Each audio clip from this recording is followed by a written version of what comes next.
toutes et à tous. Merci d'être si nombreux.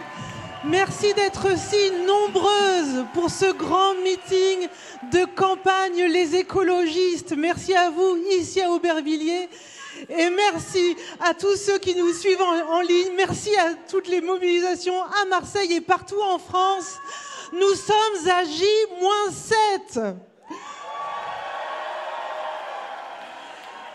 7 jours pour ne rien lâcher, continuer à se mobiliser, à mobiliser pour voter et faire voter pour la liste Les Écologistes conduite par Marie Toussaint. Oui, nous sommes la liste de la justice. Oui, nous sommes la liste de la paix. Oui, nous sommes la liste de l'écologie. Et nous sommes debout, toutes et tous ensemble réunis pour l'Europe, pour nos vies et pour l'écologie.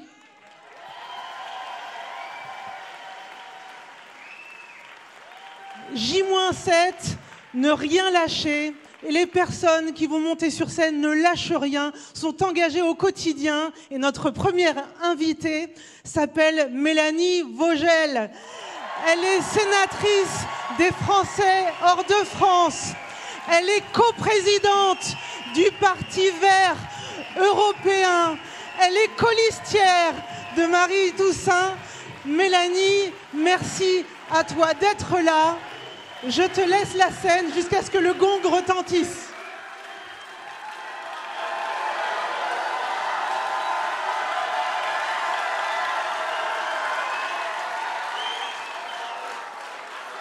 Eh ben bonjour Paris.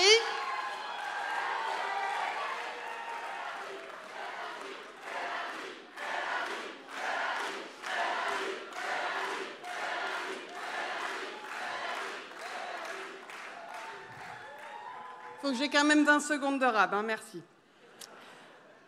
Alors voilà les amis, on y est, c'est la dernière ligne droite. Il reste 7 jours. C'est le moment où chacun et chacune en France doit commencer à se poser les vraies questions à propos du vrai sujet de ces élections. Et ce sujet, c'est pas la présidentielle qui aura lieu dans 3 ans dans un pays européen. C'est pas le croisement des courbes que tout le monde aura oublié dans quelques mois. C'est l'avenir du continent. Quand nous, les Verts européens, nous avons commencé cette campagne en France, à Lyon, nous avons dit que ce serait le combat de notre vie, que le 9 juin 2024, tout ce pourquoi nous nous battions, la paix, le climat, la liberté, la justice, la démocratie, que tout cela serait sur la table, que tout cela pouvait grandir ou mourir, et que pour l'Europe, le 9 juin 2024, ce serait l'écologie ou le fascisme. Et après 4 mois de campagne, quand je rentre le soir à Porto, à Milan, à Bucarest, à Rotterdam, à Varsovie, à Madrid, et que je n'arrive pas à trouver le sommeil, je me dis que des fois, c'est bien aussi d'avoir tort. Mais non, c'est ça le choix du 9 juin 2024. Et c'est le même partout. Partout, la peste brune menace, et partout, c'est le bulletin vert qui est son antidote. Parce que depuis 4 mois, les conservateurs et les libéraux européens sont en train de commettre toutes les erreurs qu'ils ont commises dans les années 30 en Europe, et tout le monde sait où cela mène. Les libéraux néerlandais, après les Finlandais, sont rentrés au gouvernement avec l'extrême droite et n'ont pas été exclus de leur groupe au Parlement européen. Les conservateurs européens, après s'être alliés avec l'extrême droite contre l'écologie, ont refusé à s'engager à ne pas collaborer avec eux au Parlement européen et ont formé un gouvernement il y a peu en Croatie avec des néo-nazis. Ursula von der Leyen nous raconte qu'il y a en Europe des bons fascistes et des mauvais fascistes. Que Giorgia Meloni, c'est oui, mais Marine Le Pen, c'est non. Mais Ursula, même elles, ne font pas la différence. Ils étaient tous ensemble il y a 2 semaines à Madrid. Meloni, Le Pen, Orban, Trump, Milei. Le projet des extrêmes droites liguées, ce n'est plus de quitter l'Union européenne, c'est de la détruire de l'intérieur, d'anéantir plus de 7 décennies où l'Europe a été un rempart contre la haine, contre l'intolérance, contre le nationalisme et la guerre. Et pour certains, ça peut sembler très abstrait tout ça. Mais pour d'autres, c'est toute leur vie. C'est la vie des Polonaises qui n'ont pu compter pendant 10 ans que sur le Parlement européen pour défendre leurs droits. C'est la vie des LGBT en Europe, en Hongrie. C'est la vie des Géorgiens qui risquent la leur pour ne pas avoir à vivre sous le joug poutinien. C'est la vie pour les Ukrainiens qui meurent pour nos valeurs. Et pour moi, qui reçoit 100 fois par jour des menaces de mort parce que j'aime une Allemande, ces haines n'ont pas disparu.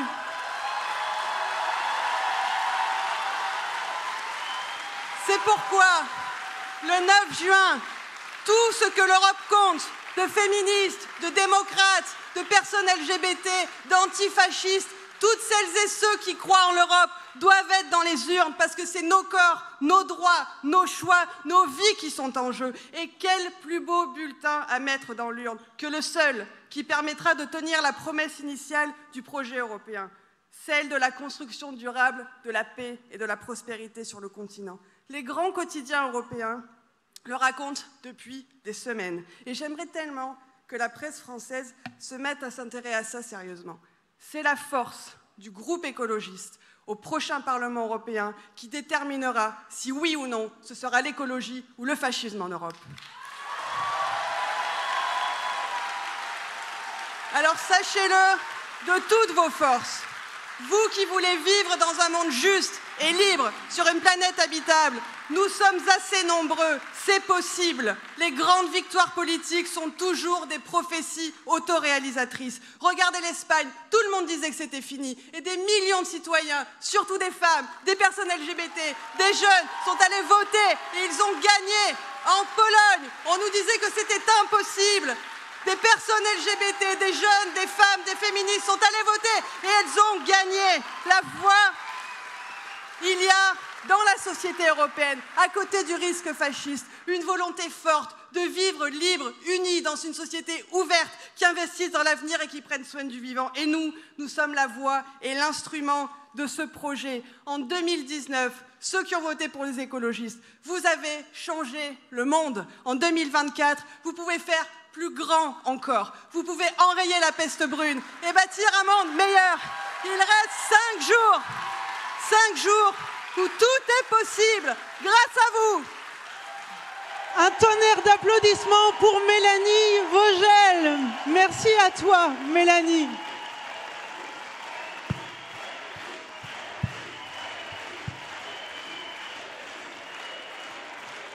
Notre prochaine invitée est maire de Grenoble.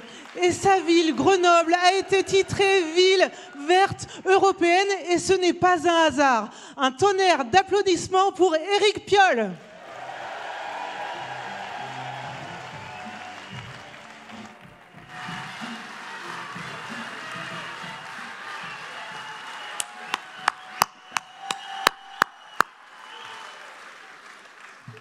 Merci les amis. Ça fait plaisir de voir cette salle enthousiaste, ça fait plaisir de voir cette énergie autour de la liste conduite par Marie Toussaint depuis maintenant de longs mois. Nous sommes à une semaine de l'élection, mais n'oublions pas que pour nos concitoyens, tout ce qui va se passer sur les européennes va se passer la semaine prochaine. Nous sommes à fond depuis de longs mois, nous avons construit un programme, une liste, nous avons un bilan à porter. Eux vont s'intéresser à tout cela dans les derniers jours. Alors, quel message voulons-nous leur passer? Une colère sourde habite le pays. Cette colère, elle nous habite aussi. La colère, elle est liée à la crise sociale, elle est liée à la perte de confiance dans l'avenir. Et pour nous, la colère qui nous habite, la colère qui m'habite, c'est de voir tous ceux qui font le jeu de l'extrême droite, tous ceux qui jouent avec les valeurs de l'extrême droite, évidemment l'extrême droite normale, qu'attendre d'autres d'elle, mais également les néolibéraux qui, depuis 4 ans, qui depuis l'automne 2020, ont clairement choisi d'instrumentaliser l'extrême droite, d'instrumentaliser les thématiques de l'extrême droite, de la loi immigration aux casses sociales, sur les retraites et maintenant sur le chômage. Cette colère qui nous habite, elle ne doit pas nous emporter. Que faire? Nous avons le meilleur bilan. Nous avons les députés sortants les plus actifs.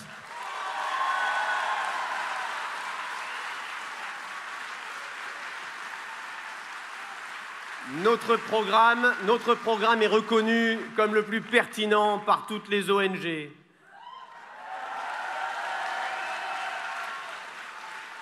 Nous avons une tête de liste qui, de l'avis même des médias, est la plus cohérente et celle qui maîtrise le mieux ces sujets.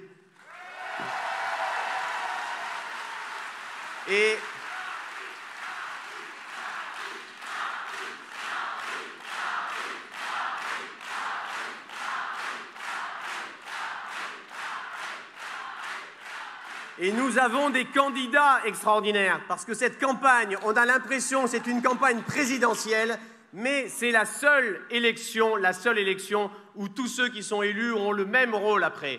Quand vous votez pour un scrutin municipal, vous votez pour une liste, mais vous votez pour un maire. Quand vous votez au régional, vous votez pour une liste, mais vous votez pour un président de conseil régional. Ici, vous enverrez des députés européens qui seront là au même titre, chacune et chacun, pour défendre les valeurs de l'écologie.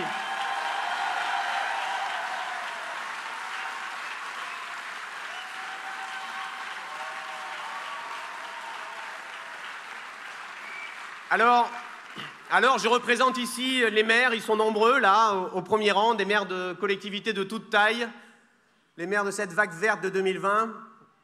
Nous servons ici, je le sais, un peu de doudou. Quand il y a de l'adversité, quand il y a le vent adverse, on est content de se dire « Ah oui, non, mais on a gagné il n'y a pas longtemps ». On est content de se dire que oui, non seulement on a gagné, mais qu'en plus ça change la vie quotidienne pour les gens. Ça change la vie quotidienne avec nos projets de végétalisation, ça change nos projets, la vie quotidienne avec l'ordonnance verte pour les femmes enceintes, avec la gratuité des transports pour les plus précaires à la métropole de Lyon. Ça change la culture avec la suppression de la publicité à Grenoble.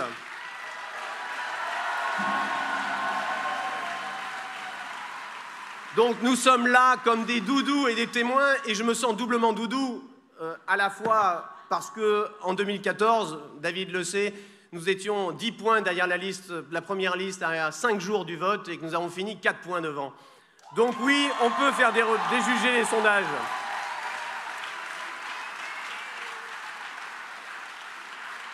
Et doublement doudou parce que nous sommes engagés dans cette campagne européenne et que Grenoble a été choisi par la Commission européenne comme capitale verte pour l'année 2022 sur 12 critères objectifs.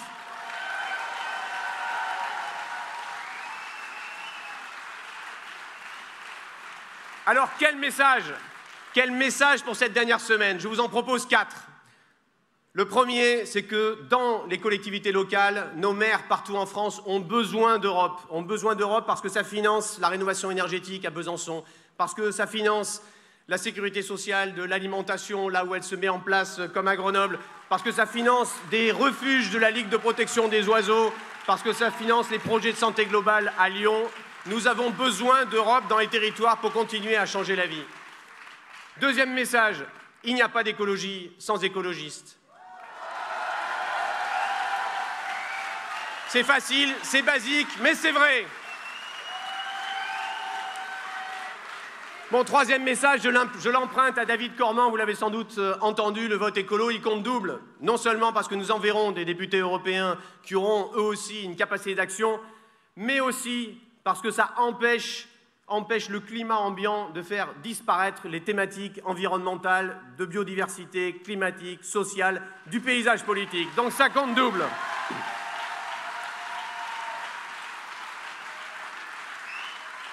Et enfin, parce que ce projet européen qui est né après le drame de la Seconde Guerre mondiale, après ce que l'humanité a produit de pire en termes d'abîme, ce projet européen, il est toujours là, nous le portons en nous, c'est un projet de paix, un projet qui est le seul à l'échelle pour pouvoir lutter contre le dérèglement climatique, pour protéger le vivant et la biodiversité, pour être clair aussi en matière géopolitique, de l'Ukraine à Gaza. Notre projet, il est fort, il est clair. Allez le porter dans cette dernière semaine. Faites voter pour l'écologie, faites voter pour la liste conduite par Marie Toussaint. Merci Éric, un grand merci. Oui, pas d'écologie sans les écologistes et nous le montrerons dimanche prochain, 9 juin, dans les urnes. Continuons à nous mobiliser. Notre prochaine invitée est une députée et elle sait ce que cela veut dire de ne rien lâcher. Sandrine Rousseau. Tonnerre d'applaudissements.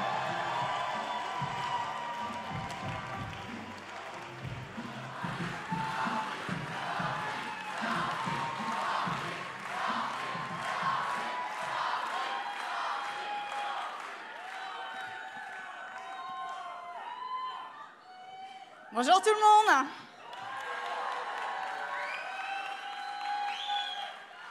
Vous êtes nombreux et nombreuses, ça fait plaisir à voir. Alors, vous savez qu'il y a 9 limites planétaires et qu'on a atteint 7 de ces 9 limites planétaires. Je ne veux pas casser l'ambiance, mais il y a quand même un petit enjeu sur l'urgence écologique. Et en fait, moi, j'aimerais comprendre un peu ce qu'on dit de nous, parce que des fois, on nous reproche d'être naïfs, et des fois, on nous reproche d'être dangereux. Alors, en fait, il faudrait savoir, on est éco-terroriste ou doux rêveur?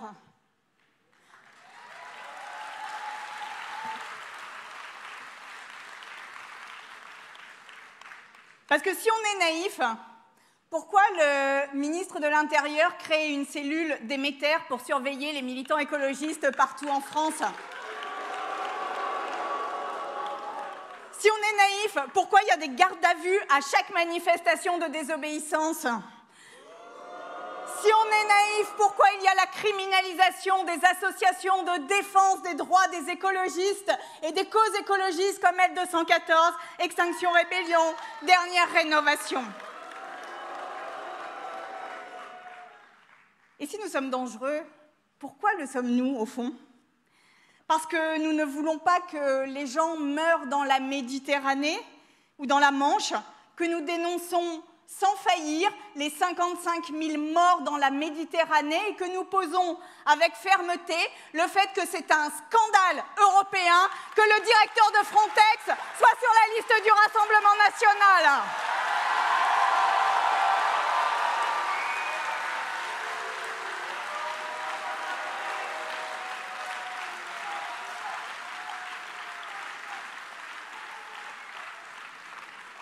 Parce que nous ne voulons pas que la carbo-industrie du pétrole, du gaz, des transports et de la logistique, qui sont aujourd'hui les premiers soutiens de l'extrême droite, se partagent le monde.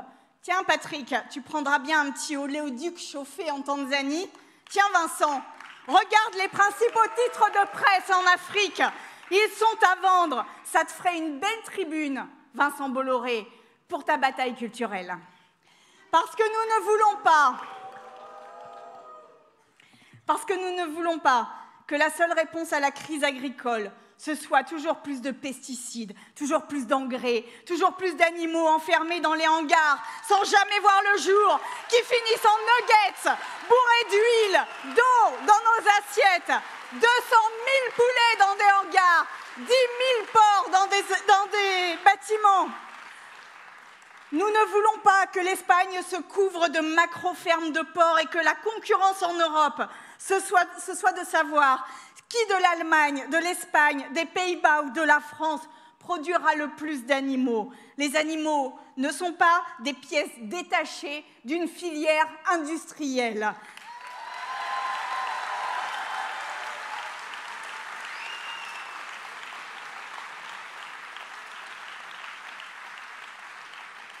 Et que tous les candidats qui sont sur cette liste, toutes les candidates qui sont sur cette liste, le rappelleront sans faillir, jour après jour, au Parlement européen.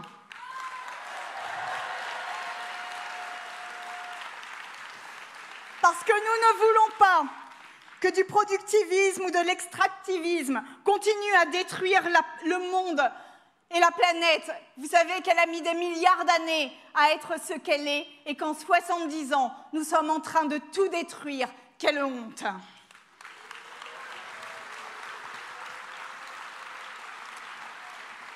Alors il y a celles et ceux qui pensent que le problème, ce sont les normes écologistes et les migrants, les étrangers, et qui s'en mettent pendant ce temps-là plein les poches dans des profits liés au carbone ou à l'inflation. Et nous, évidemment, nous sommes les empêcheurs de penser ce système, de penser que la faute vient de l'autre. Non, nous sommes responsables de notre mode de développement et c'est nous qui défendons une autre planète, une planète qui fait du bien, une société qui respecte les plus vulnérables. Alors oui, nous serons là contre les vents contraires. Oui, nous serons toujours là contre les vents contraires. Et je vais vous donner un scoop, ça va s'amplifier parce que l'extrême droite va monter.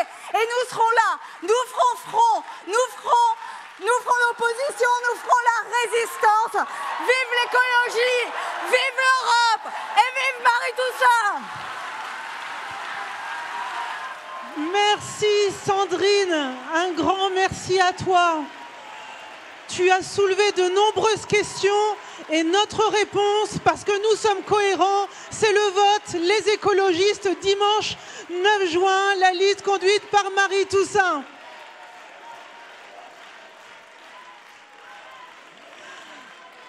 Notre prochaine invitée est la présidente du groupe écologiste à l'Assemblée nationale. Elle est donc députée.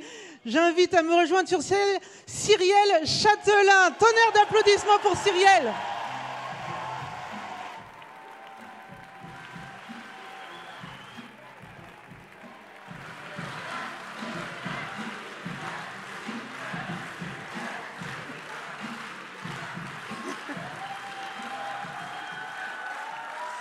Bonjour à tous. Bonjour.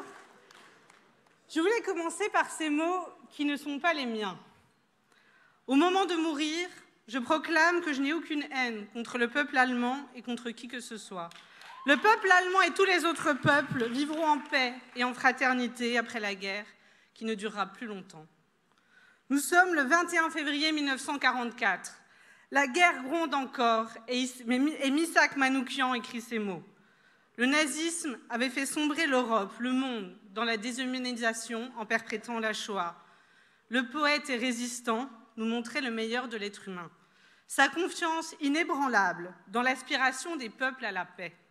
Cette même aspiration qui guidera ceux qui feront naître la communauté européenne du charbon et de l'acier, communauté qui posa les bases de la démocratie européenne et qui deviendra l'Union européenne.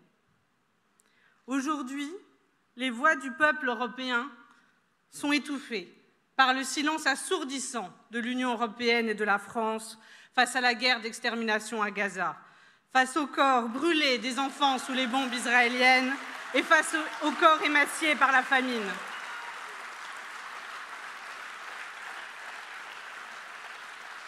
Pourtant, les voix de la paix existent et elles demandent le cessez-le-feu immédiat et permanent, la libération inconditionnelle des otages et des prisonniers politiques palestiniens. La paix n'est pas une invocation naïve. Elle est la plus haute réalisation de l'humanité, elle est aussi la plus fragile. La paix n'est pas un acte de foi, elle est un acte de courage. Le courage, c'est de faire face aux tyrans russes. Pardon, je reprends. Le courage, et vous allez m'aider parce que c'est simple. Le courage, c'est deux choses. Premièrement, on fait face aux tyrans russes sans vaciller, sans faiblir, et on soutient la résistance ukrainienne. Le courage, c'est d'arrêter d'importer des engrais et du gaz russe qui financent le régime de Vladimir Poutine. Le courage, c'est de sanctionner le gouvernement d'extrême droite de Benyamin Netanyahou et de suspendre l'accord d'association avec Israël. Enfin, le courage, c'est de reconnaître l'État de Palestine.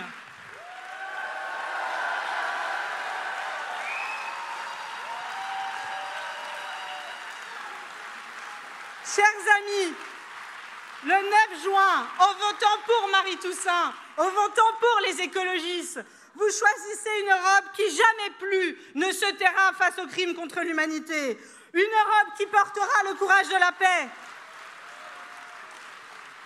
La peur du retour des haines et de la barbarie fasciste est plus que jamais nécessaire pour souder l'Europe. Mais c'est insuffisant. L'Europe ne restera forte que si nous parvenons à faire naître chez les Européens le désir d'écrire ensemble une nouvelle page de l'histoire. Il est là notre défi, écrire une nouvelle page commune de l'histoire de ce vieux continent qu'est l'Europe. Et cette page, on doit y inscrire un grand pacte vert, une Union européenne qui retrouve son souffle grâce à une ambition écologique que le monde nous enviera. Car les peuples, eux, ne tergiversent pas. Ils savent que le réchauffement climatique est la plus grande menace de notre époque. 78% des Français sont inquiets face au réchauffement climatique, comme 74% des Allemands, comme 82% des Italiens. Alors face à cette inquiétude légitime, je veux leur dire, l'Europe peut vous protéger. L'Europe peut devenir ce bouclier protecteur pour les Européens, et en premier lieu pour les plus vulnérables. Oui, nous le pouvons. Nous avons les connaissances scientifiques, nous avons les moyens technologiques et nous avons les moyens financiers. Ce qu'il manque aujourd'hui à l'Union européenne et à la France, c'est du courage politique.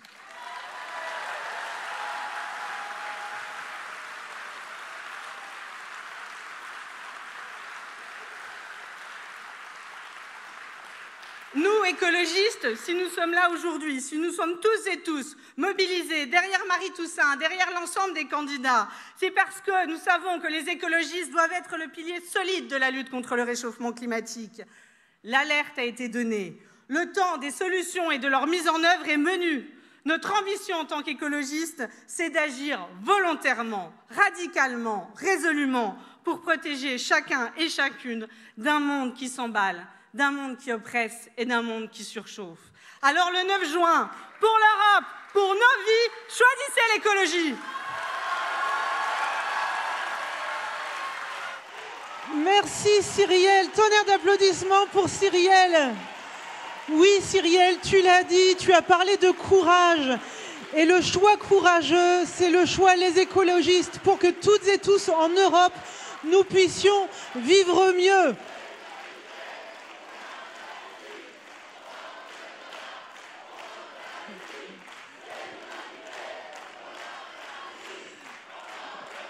Notre prochain invité n'a pas pu être là physiquement avec nous aujourd'hui. Il nous a enregistré un message. Vous le connaissez, c'est un paysan, c'est un activiste. Il connaît extrêmement bien les combats tels qu'on les mène au Parlement européen. Oui, c'est José Bové et on l'écoute.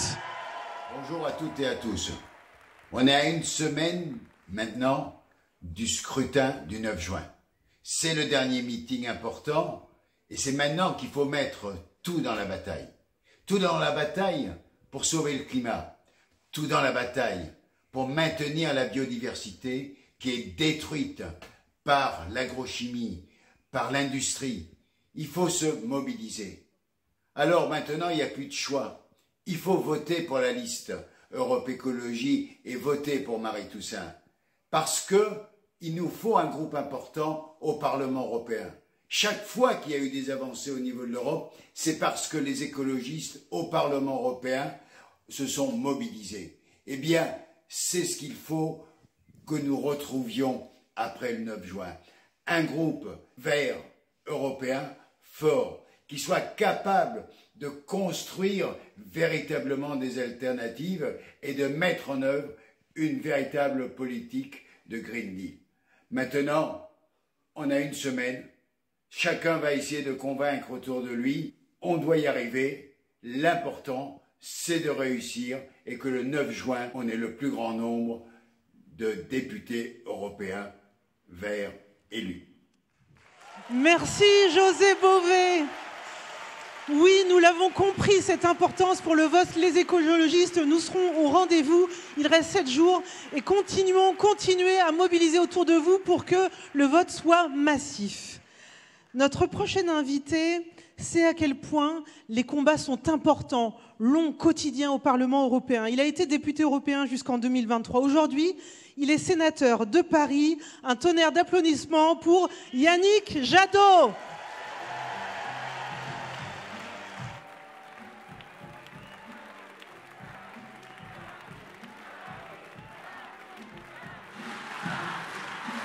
Bonsoir.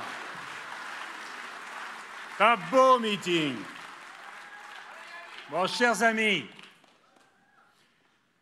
vous savez qu'il y a des moments particuliers dans l'histoire, des défis auxquels on ne peut se soustraire, des rendez-vous historiques qu'on ne peut rater. Qui peut croire qu'on vivra mieux dans le chaos climatique, avec l'extinction des espèces, la pollution de la nature et des corps, les inégalités chaque jour plus inacceptables, insupportables, les libertés bafouées, les conflits sur les ressources, le repli sur soi et la haine des autres, le racisme, l'antisémitisme et la LGBT-phobie. C'est pourtant ce que nos adversaires et nos concurrents nous promettent, sans le dire, probablement même sans s'en rendre compte. Entre la grande régression des uns, le statu quo des autres, il n'y a que l'échéance qui change, mais le résultat sera le même, le naufrage de l'humanité. Alors que nous appelons à la mobilisation générale de toutes les énergies, de tous les savoirs, de toutes les forces vives, ils signent des armistices avec les lobbies, ils flattent les habitudes, justifient le renoncement, encouragent la résignation. Vous les connaissez. Malgré les discours, dès qu'il s'agit d'agir, c'est toujours pour demain, bientôt, un peu plus tard. S'il vous plaît, un dernier verre pour la route, une dernière prolongation du glyphosate, une dernière autoroute, un dernier traité de libre-échange, quelques forages pétroliers de plus. Après, promis, on fera autrement. Il y a 5 ans, vous le savez, tout le monde était écolo. Tous les candidats l'avaient plus vert que les verts.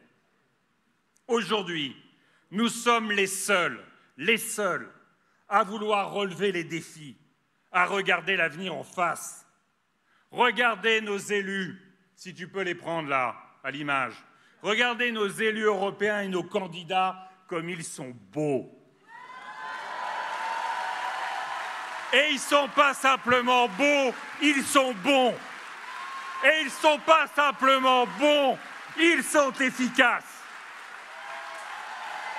Levez-vous les candidats.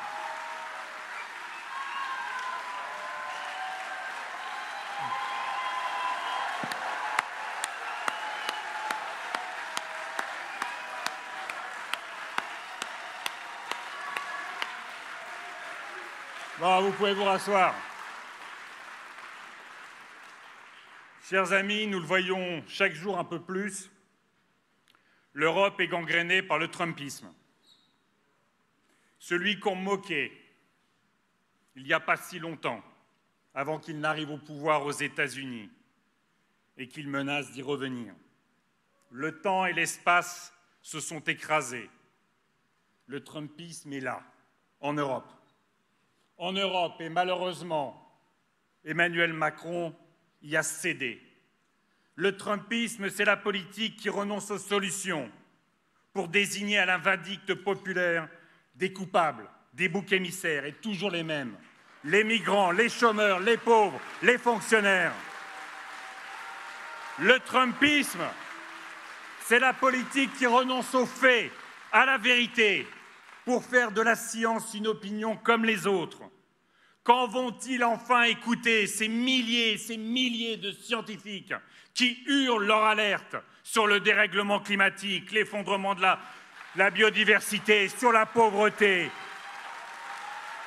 Le trumpisme, c'est la politique qui libère la parole raciste partout. Le trumpisme, vous le savez, c'est la virilité masculine portée en étendard pour combattre l'égalité pour toutes et tous. Le trumpisme, vous le savez, c'est aussi une diplomatie de complaisance qui n'est souvent qu'un nationalisme d'indifférence, un corporatisme de cupidité et un mercantilisme d'indignité. Alors il faut se réjouir que l'Europe se soit unie pour aider à la résistance en Ukraine, même si nous savons que certains dirigeants n'en ont pas fini avec leur complaisance en important du gaz russe, des engrais et de l'uranium. Mais quelle faillite criminelle de la diplomatie européenne au Proche-Orient. Quelle indignité. Nous, écologistes, nous revendiquons de pleurer les victimes des attentats terroristes du Hamas. Nous revendiquons de pleurer les victimes palestiniennes du gouvernement d'extrême droite suprémaciste de Netanyahou. Nous savons qu'il n'y aura pas de paix sans un devoir de justice et de mémoire, comme il n'y aura pas de paix en niant l'histoire et le droit de ces deux peuples à vivre en paix et en sécurité dans deux États démocratiques voisins. Mais quelle est cette diplomatie de la lâcheté qui abandonne un peuple à la folie meurtrière d'un Premier ministre criminel, un massacre qui condamne à mort des milliers de femmes, d'hommes et d'enfants, comme il condamne les otages retenus par le Hamas. Mais qu'attend le président Macron pour reconnaître l'État de Palestine? Est-ce qu'il attend de le faire à titre posthume? Oui, la France, comme l'Espagne, l'Irlande, la Norvège, doit reconnaître l'État de Palestine. Oui, elle doit exiger la suspension de l'accord d'association entre l'Union européenne et Israël. Oui, elle doit exiger le respect des décisions de la Cour internationale de justice et de la Cour pénale internationale.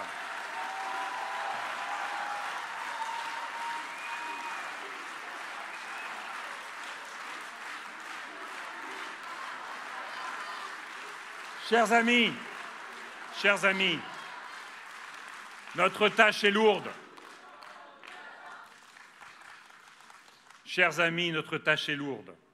Ne pas laisser mourir le projet européen sous les coups de boutoir de l'internationale fasciste. Notre responsabilité est immense.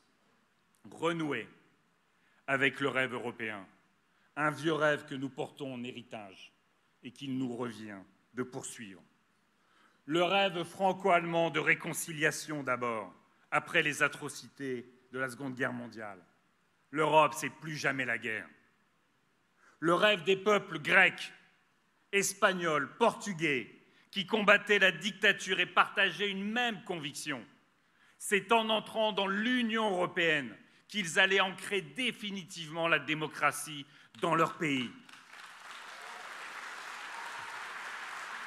Le rêve des peuples d'Europe de l'Est et orientale qui, après l'effondrement du mur de Berlin, rejoignaient enfin la grande famille européenne.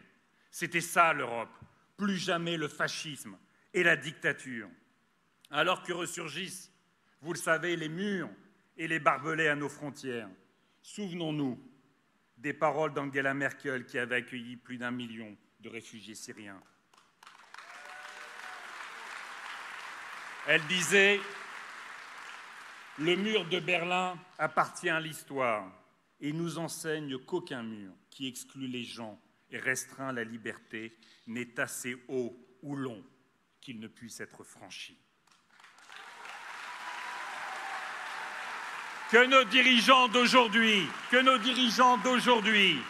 méditent cette phrase de l'une d'entre eux quand ils laissent mourir en Méditerranée ou dans la Manche tant de femmes et d'hommes qui avaient pourtant jusque-là tellement souffert, tellement survécu.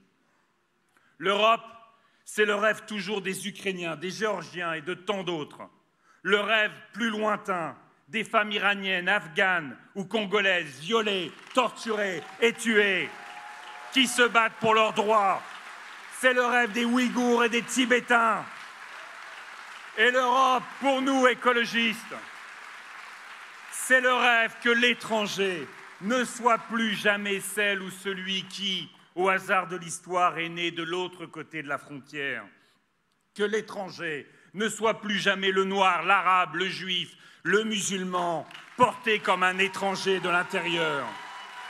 Ce qui nous est étranger à nous, écologistes, c'est le racisme et l'antisémitisme, c'est l'humiliation et l'injustice, c'est le chaos climatique et l'effondrement du vivant.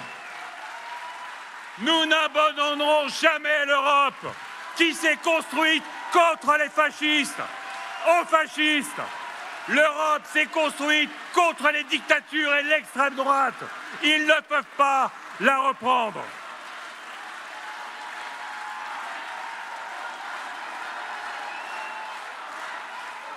Chers amis, avec Marie, avec vous, j'en appelle aux 3 055 023 électrices et électeurs qui, il y a 5 ans, se sont levés, sont allés voter, ont glissé un bulletin vert dans l'urne, notre bulletin, avec un seul message, une seule mission, prendre à bras-le-corps l'avenir de la planète, celui de nos enfants, lutter contre le dérèglement climatique, la disparition des espèces, remettre la solidarité au cœur de nos sociétés.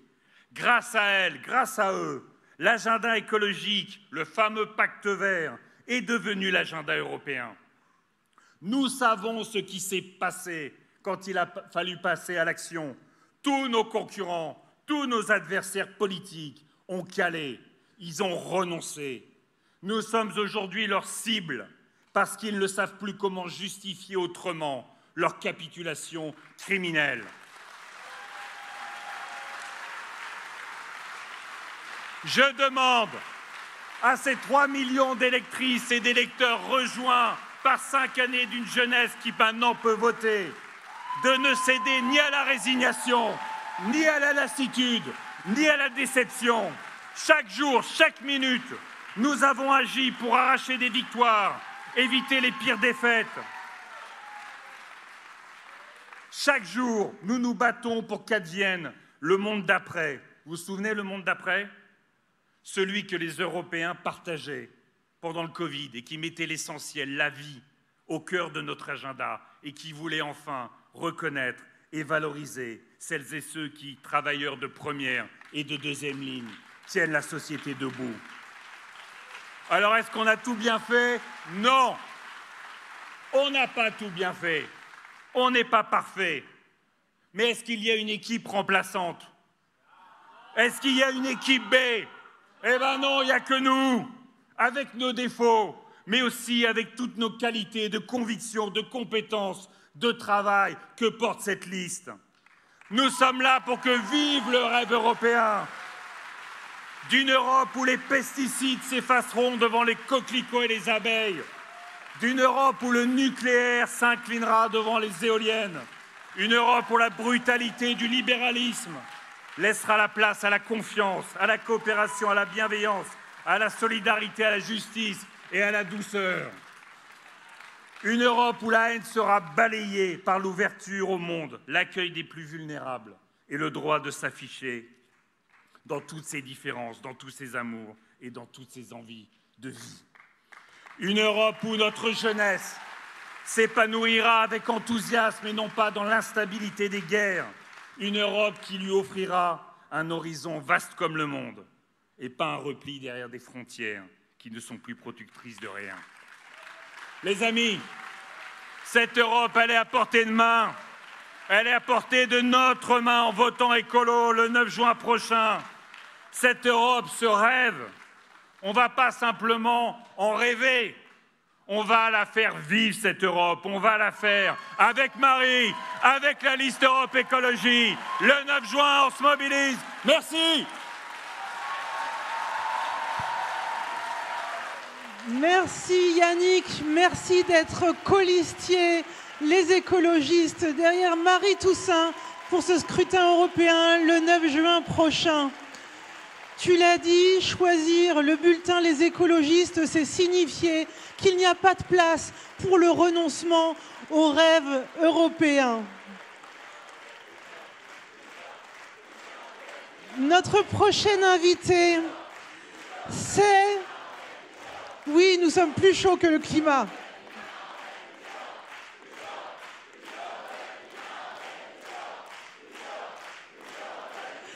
Notre prochaine invitée sait ce que c'est de se battre pied à pied contre l'extrême droite au quotidien. Elle est secrétaire nationale Les écologistes. Elle est également candidate auprès de Marie Toussaint. Un tonnerre d'applaudissements pour Marine Tondelier.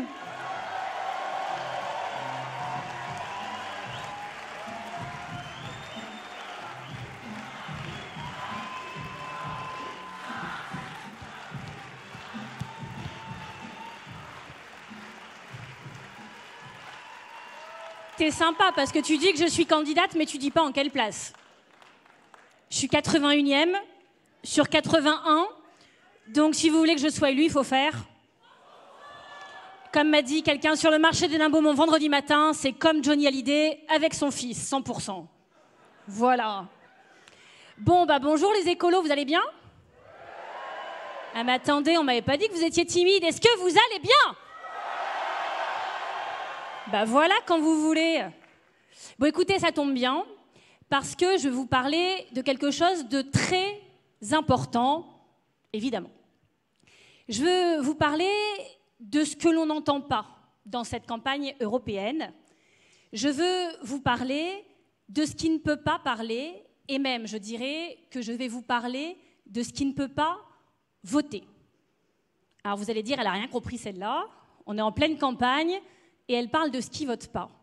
Mais c'est tout le contraire, parce que je vais vous parler de ce que nous, écologistes, voulons mettre au cœur de cette campagne européenne, en sachant que personne, non, personne, ne le fera à notre place. Je veux vous parler du vivant silencieux, de celui qui disparaît là, sous nos yeux. Je veux vous parler des 60% d'oiseaux des champs qui ont disparu en Europe en 40 ans. Je veux vous parler des 80% d'hirondelles qui ne font plus le printemps. Je veux vous parler de la qualité que nous voulons retrouver. Qualité de l'air, qualité des sols, qualité de l'eau, qualité de nos vies. Je veux vous parler de nos forêts, de nos rivières, de nos océans, de nos glaciers, de nos nappes phréatiques, de nos océans et des poissons, ça c'est pour Caroline, sûrs ou mal pêchés. Et puis, je voulais vous parler aussi du triton crété, du muscardin doré, du grand hamster d'Alsace. Et là, je sais que vous voyez où je veux en venir parce qu'il y a des spécialistes dans la salle. Oui, je veux vous parler des espèces menacées par des grands projets inutiles. Je veux vous parler de toutes ces luttes que l'on a menées, en commençant évidemment par les luttes que l'on a gagnées. Le Larzac, Sivens, Notre-Dame-des-Landes.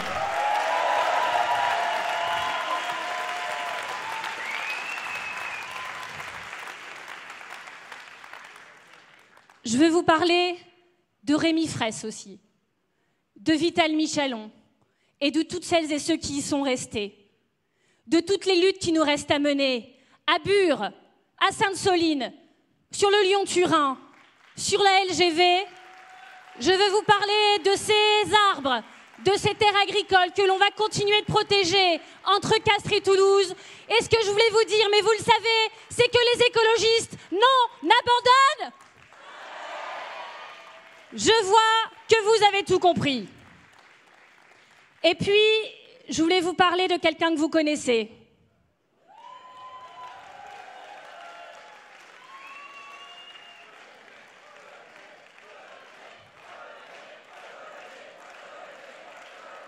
Exactement.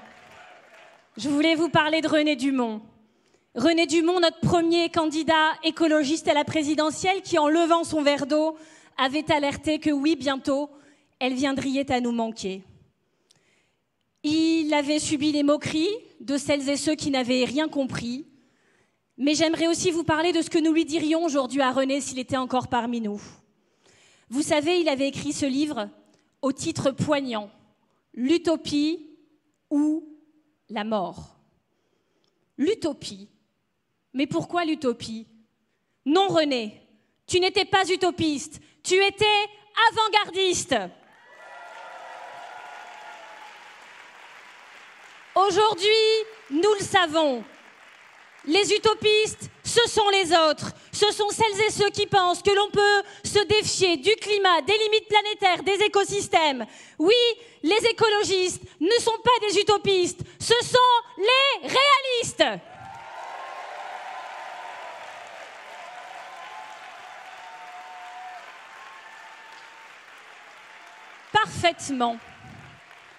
Parfaitement, nous sommes des réalistes. Et donc nous savons que le 7 juin prochain, que dans 7 jours, donc le 9 juin, nous allons avoir un vote qui sera vital. Et je pèse mes mots. Alors nous sommes en campagne depuis des mois. Et nous entendons disserter partout dans les médias sur le vote utile. Personnellement, c'est une notion qui m'a toujours grandement interrogée. Mais alors, pas de problème, parlons-en. Vote utile, donc. Mais utile à quoi? Quoi de plus utile que de faire en sorte que notre planète reste habitable? Quoi de plus utile que de réussir collectivement à atterrir et à réencastrer nos sociétés dans les limites planétaires? Quoi de plus utile que de défendre, comme le fait Marie et ses collègues, la justice environnementale et donc la justice sociale? Je veux bien vous parler de vote utile, il n'y a pas de problème, mais vous savez que nous sommes en période d'équité des temps de parole. Et donc, pour compenser, je vais devoir vous parler aussi du vote inutile. Le vote... je vois qu'il y a un bon public là-bas, au deuxième rang. Et donc, puisque ça vous fait plaisir, allons-y. Le vote inutile, c'est le vote pour le ventre mou de l'Europe, par exemple. C'est-à-dire le vote pour celles et ceux qui dirigent notre coalition européenne depuis des décennies. Si vous n'avez pas les noms, je vais vous les citer. Il s'agit de la droite, des centristes et des socialistes européens. Cet étrange assemblage, c'est bien dans les faits la coalition pour les méga-camions. 25 mètres de long, interdits en Europe jusqu'à il y a quelques semaines, lorsqu'ils l'ont autorisé ensemble. C'est la coalition pour le pacte asile et immigration. C'est la coalition pour l'austérité, sans prise en compte des besoins de la transition. Eh bien, tout ça, c'est quand même bien la honte. Mais il y a le recordman de l'inutilité, celui qui bat tout le monde. J'ai nommé Jordan.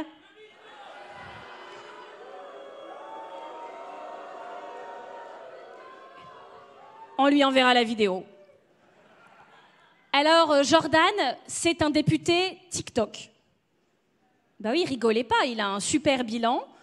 Donc, il a été élu député européen en 2019 et en 2021, il a ouvert un compte TikTok. Il a dû réfléchir avec ses stratèges pendant 2 ans pour voir, voilà.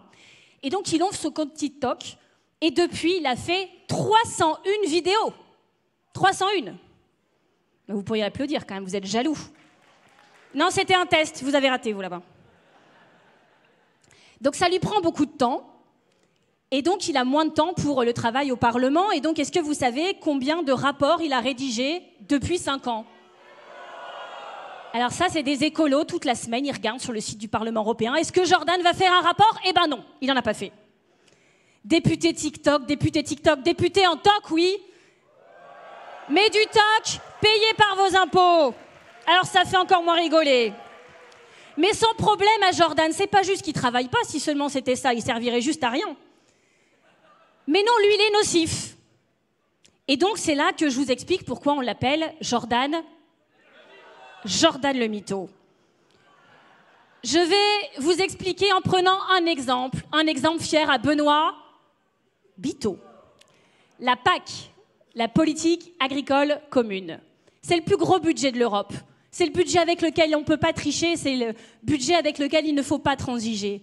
Vous vous rappelez évidemment de la grande crise agricole, de cette colère, de ces barrages qu'évidemment on avait vu venir et avec lequel on a été extrêmement solidaires. Et donc là, Jordan le mytho, avec quelques autres collègues, s'est acheté des super belles bottes en plastique. Mais alors pour pas que ça se voit qu'il venait juste de les acheter, il a mis de la fausse terre dessus, comme ça il a frotté, pour qu'elle fasse hyper usagée. Et il s'est pointé sur les barrages en disant « Moi, j'arrête pas de vous défendre, je fais tout pour vous. » Mais c'est une plaisanterie. Qui était là pour voter pour le libre-échange. C'était lui qui était là pour reconduire cette PAC honteuse. C'était lui. Et donc merci Benoît Biteau, parce que Benoît Biteau, lui, il a dit que les 80% des sommes de la PAC allaient aux 20% des agriculteurs les plus riches et que c'est dégueulasse. Alors, si vous voulez du vote utile, c'est très simple. Le 9 juin, on veut plus de Benoît Biteau et moins de Jordan le mytho.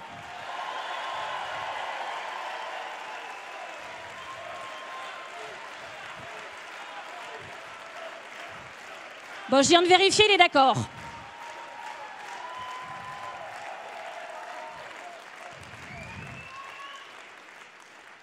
Oui, tout au long du mandat, les députés européens écologistes se sont battus pour nous, pour nos droits, pour notre environnement, pour notre avenir, et c'est écrit derrière moi, pour nos vies.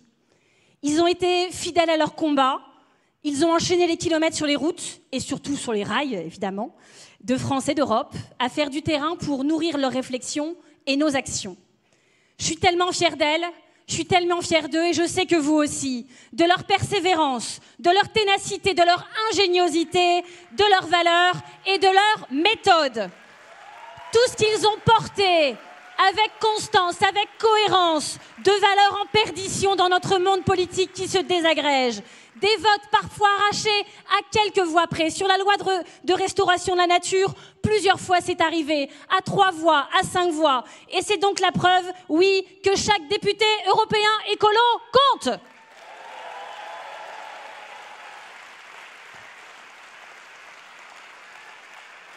Alors, chers amis, oui, vous le savez, je le sais, tout le monde le sait, même ChatGPT, j'ai vu ça sur Twitter. Ils se sont battus pour nous, et j'ai envie de leur dire là tout de suite que maintenant, c'est à notre tour. C'est nous qui allons nous battre pour vous. Oui, Marie, David, Mounir, Benoît, Caroline, Claude, nous allons tout donner pendant les 7 jours qui viennent, et nous allons vous faire rester au Parlement européen. Mais vous ne serez pas seuls, parce qu'il y a vos nouveaux copains. Il y a Mélissa, Majdouline, Abdoulaye, Priscilla, Amine, Flora, Charles et les autres. Comptez sur nous!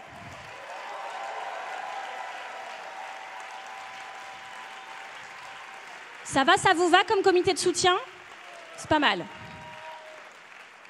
Bon, là, je sens, comme je les connais un petit peu, je sens quand même que dans la salle, il y en a 2-3 qui se disent « Elle est sympa, Tondelier.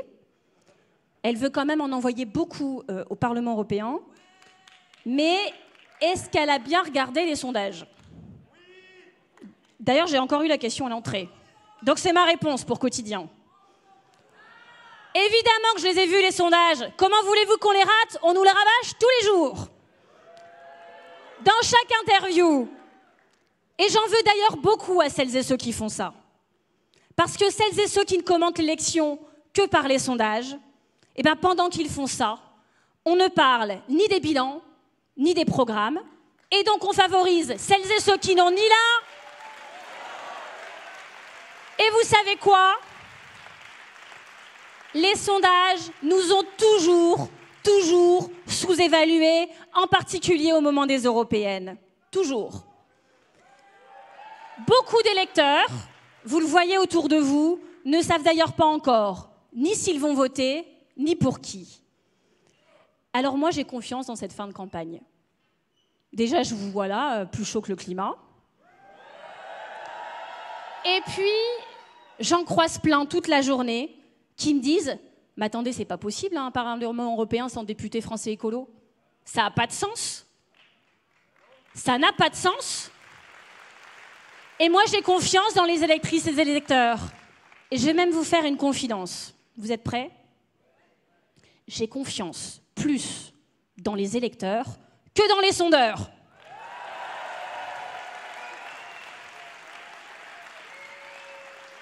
Chers amis, ça n'est pas forcément flagrant lorsqu'on regarde par la fenêtre aujourd'hui, mais c'est le printemps.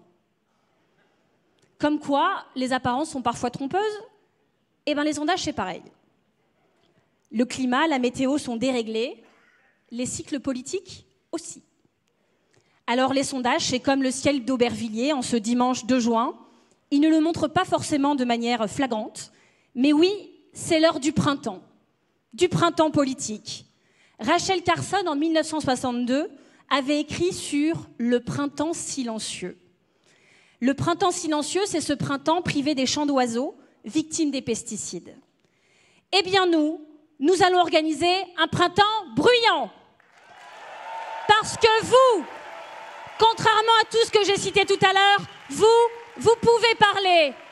Et vous pouvez voter pour toutes celles et ceux qui ne peuvent pas voter. Alors j'ai une mission pour vous si vous l'acceptez. Vous l'acceptez ? Parfait. Alors est-ce que ça vous dirait d'organiser un printemps bruyant pour conjurer ce printemps silencieux? Un printemps bruyant pour transformer ce soi-disant backlash écologique en backlash de la connerie humaine et de l'inaction climatique. Un printemps bruyant pour faire en sorte que chaque bulletin vert mis dans l'urne le 9 juin prochain, partout en Europe, soit non seulement utile, mais même nécessaire et je dirais vital. Nous allons faire du bruit pour l'écologie. Il faut que partout cette semaine, vous alliez autour de vous et dites à des personnes tout autour de vous qu'ils propagent le message, que chacun ait confiance, que chacun ait conscience que oui, l'écologie est en danger et qu'il n'y a qu'un seul bulletin pour la sauver. C'est le bulletin vert. C'est le bulletin pour la justice, pour la vie, pour la résilience et pour la résistance. Alors faites du bruit, debout l'écologie. Et le 9 juin, on vote pour Marie. C'est parfait. Merci, un immense merci Marine.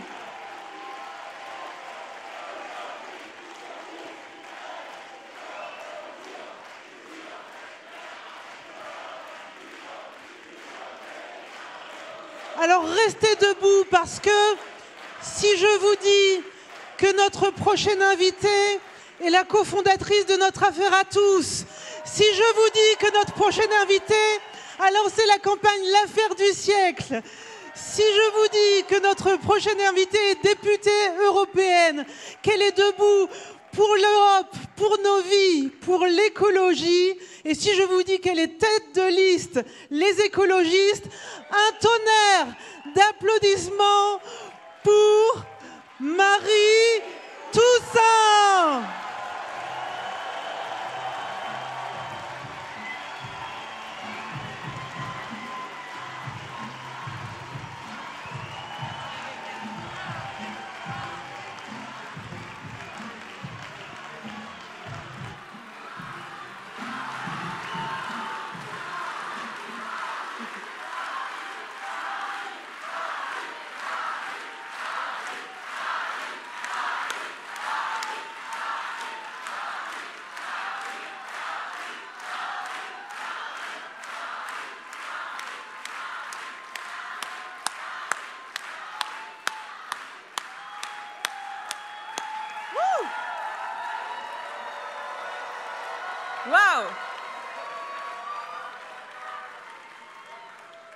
Waouh, je voulais vous dire merci.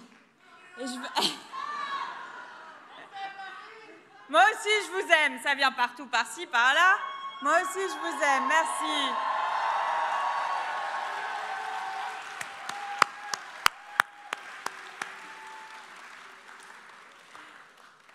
Vous savez combien vous êtes ce soir? Alors, vous n'êtes pas 3 millions. Ça, ce sera dimanche prochain. Deal? C'est Yannick qui l'a dit. Mais on est 1600.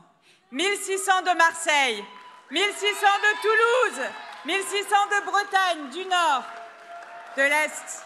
Je vois Marseille qui se lève, les autres...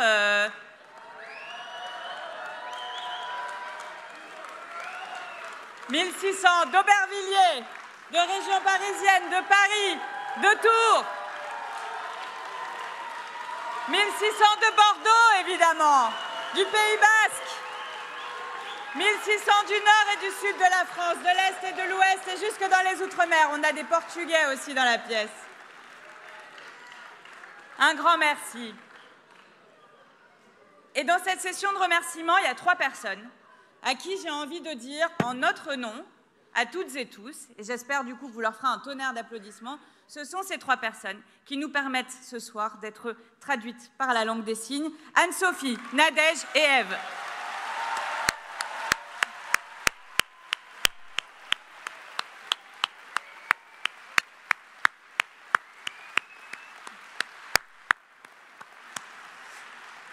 Alors merci. Merci à vous toutes et à vous tous, et merci d'abord à celles et ceux qui viennent de parler ce soir. Merci Marine.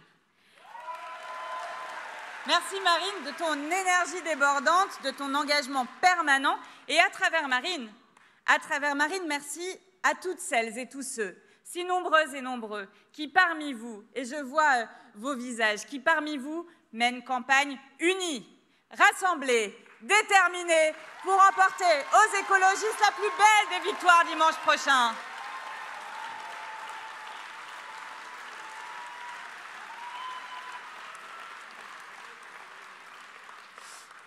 Merci Yannick. Merci Yannick de continuer à tenir bon en permanence, inlassablement, pour porter ces combats écologistes dans toute leur diversité qui nous emporte. Merci aussi Sandrine. Merci Sandrine qui, entre autres choses, a œuvré à essayer de protéger les Français des fissures d'argile quand la droite, elle, eh bien, souhaite les laisser seuls. Alors merci à toi Sandrine pour ta solidarité. Merci évidemment Cyrielle. Merci Cyrielle. Merci de ta loyauté, de ta solidité, de ta rigueur et de tout ce qui nous rend fiers. Merci aussi. Merci Éric. Éric, Mière pionnier, artisan sincère de l'Union de la gauche et des écologistes, merci à toi. Merci aussi à toutes mes colistières, mes colistiers. Il a raison Yannick, vous êtes beaux, vous êtes belles. Merci à vous d'avoir mené cette campagne tambour battant en parcourant les routes de France sans jamais ménager votre peine.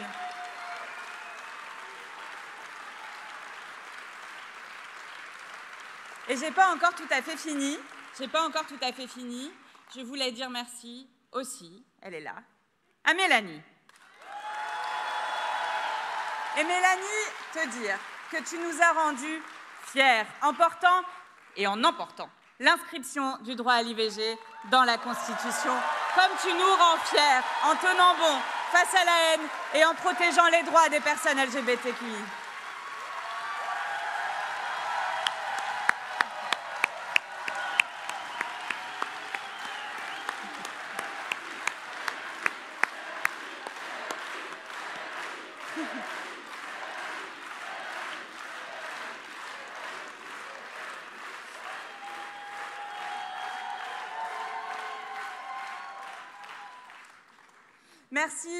Merci à vous toutes et tous d'être ici ensemble réussis. Et je ne peux pas nommer tout le monde, alors mes excuses. Parce que je sais que vous portez chacune et chacun d'entre vous le cœur battant les combats écologistes. Et il fait bon de vous retrouver. Il fait beau de voir votre détermination. Oui, il est bon de se tenir à vos côtés pour mener la plus belle et la plus nécessaire des batailles, la bataille de la préservation pour la vie sur la planète. Oui, nous nous battons pour la survie de l'humanité et du vivant dans son ensemble. C'est à cette hauteur que nous plaçons l'ambition de la mission historique qui est celle des écologistes. Voilà ce qui guide nos pas, voilà ce qui fait gonfler nos cœurs.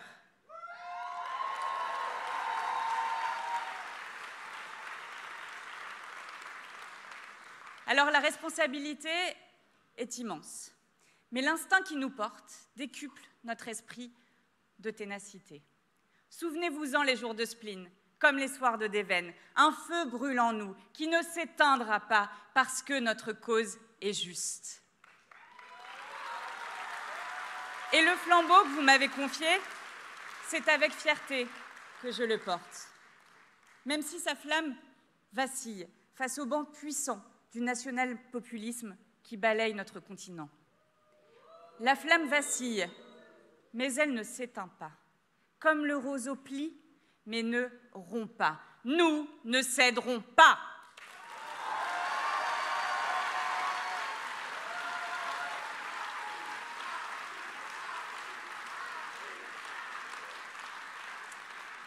Et de la déjà longue histoire de l'écologie politique, nous avons appris que l'écologie est un combat qui jamais ne s'achève. Il y a, dans chaque écologiste, un Sisyphe, qui sait comme est grand le risque de voir retomber le rocher au pied de la montagne. Et je connais parfaitement ce cycle, qui voit l'écologie s'épanouir, puis être désavouée à nouveau. Je savais donc que cette campagne serait ce qu'elle est. Et on me dit parfois, Marie, tu as du courage de t'être lancée dans cette aventure. Alors je réponds, merci, mais il n'y a pas de plus grand privilège que celui d'être en première ligne pour défendre la justice et le vivant. C'est une responsabilité, une charge, mais c'est avant tout un honneur.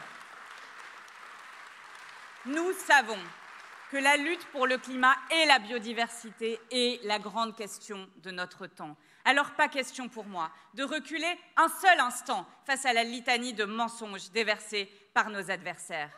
Ni les moqueries des cyniques, ni l'arrogance des puissants, ni les fadaises sur l'écologie punitive ne nous empêcheront de continuer notre chemin. Alors oui, nous ne sommes pas parfaits. Mais non, nous ne baisserons pas la tête. Parce que nous avons chevillé au corps la fierté de lutter pour la sauvegarde de l'humanité tout entière. Alors bien sûr, ce n'est pas tous les jours facile. Et d'ailleurs, j'enrage chaque fois que je prête le flanc à la critique parce que je sais que chaque faux pas nous est décompté au centuple. Je sais, et vous le savez aussi, que nos adversaires sont déterminés à nous réduire au silence, à nous contenir électoralement, pour mieux nous confiner politiquement. Certains à gauche, je me dois de le dire, reprennent aujourd'hui nos idées sous une version affadie, en prétendant nous aider à sortir du ghetto dans lequel ils rêvent pourtant de sceller notre incarcération à perpétuité. Ils nous expliquent que nous avons fait notre temps et que désormais c'est eux qui défendent l'écologie. Ce n'est ni digne ni juste, ce n'est ni honnête ni vrai. Et d'autres amis qui nous veulent du bien vont même jusqu'à prétendre sauver les écologistes en vous priant, laissez-moi du peu, de ne pas voter pour les écologistes.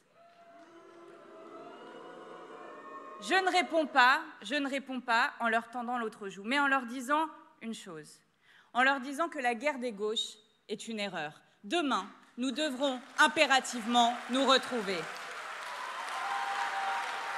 Et pour cela, il ne suffira pas de dire unité, en cherchant surtout à la rendre impossible.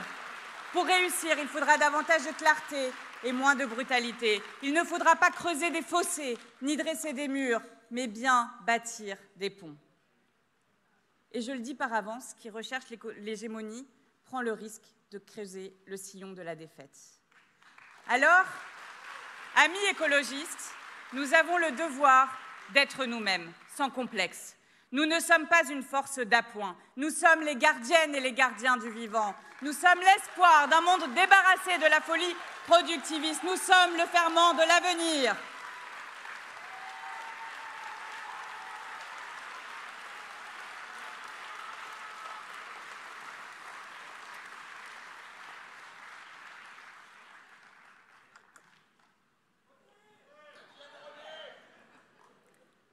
Merci. Mais j'aimerais maintenant vous parler de la droite. Parce que la droite, elle, nous vilipende sans relâche, nous accuse de tous les maux. Nous voilà taxés d'irréalisme par ceux-là même qui s'assoient sur les rapports scientifiques, se cachent la tête dans le sable de leurs mensonges pour ne pas regarder la réalité en face. Alors oui, cette campagne, elle est difficile, mais je vais vous dire, j'imaginais rien d'autre. Parce que tous les jours au Parlement européen, je voyais se contracter l'alliance des droites et de l'extrême droite contre les écologistes. Parce que je voyais se refermer la tenaille d'un piège politique qui consistait et nous oblige à endosser la défense d'un pacte vert qui n'est pas exactement le nôtre. Ce pacte vert, oui, nous l'avons défendu, nous le défendons encore, parce que nous l'avons arraché et que chaque pas est bon à prendre pour le climat. Mais un pacte vert conçu par les écologistes aurait été très différent, par son ambition déjà. Nous aurions poussé à une refonte générale des politiques publiques menées en Europe et pas à de simples ajustements à la marge. Nous aurions lancé un grand plan d'investissement vert, parce que rehausser les ambitions environnementales sans financer la bifurcation de l'économie, sans faire payer les pollueurs, sans soutenir celles et ceux qui s'engagent dans la transition, sans redistribuer les richesses, n'a pas de sens. Et je veux ce soir saluer également les militants de la CGT EMA, sous-traitants de Stellantis, qui sont avec nous et qui sont venus nous apporter leur soutien pour dire qu'économie rime avec écologie.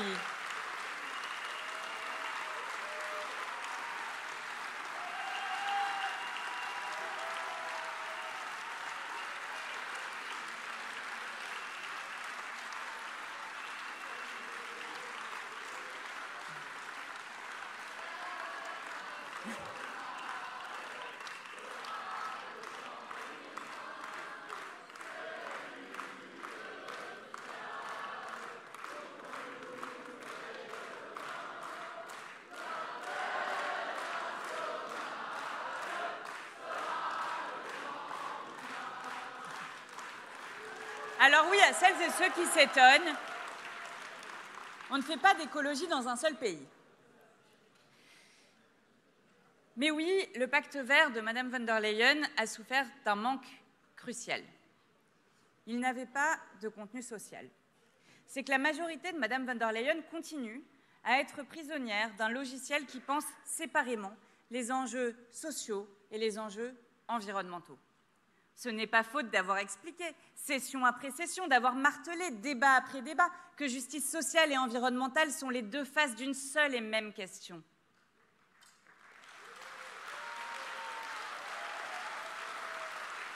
Et c'est la raison, par exemple, pour laquelle, depuis des années, avec José Bové, que l'on peut saluer ensemble, avec Benoît Biteau, évidemment, nous demandions une autre politique agricole commune, à la fois plus verte et plus juste, c'est-à-dire qui se préoccupe de fournir un revenu digne aux agriculteurs qui en ont besoin, plutôt que de remplir les poches déjà débordantes de l'agrobusiness.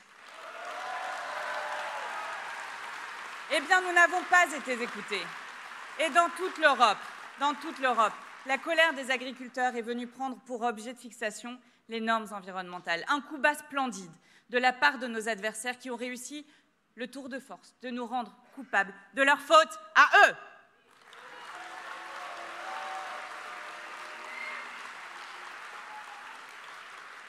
Et voilà malheureusement comment les petites avancées écologiques que nous avions obtenues, que nous avions arrachées, se sont trouvées menacées par une colère qui se trompe d'objet.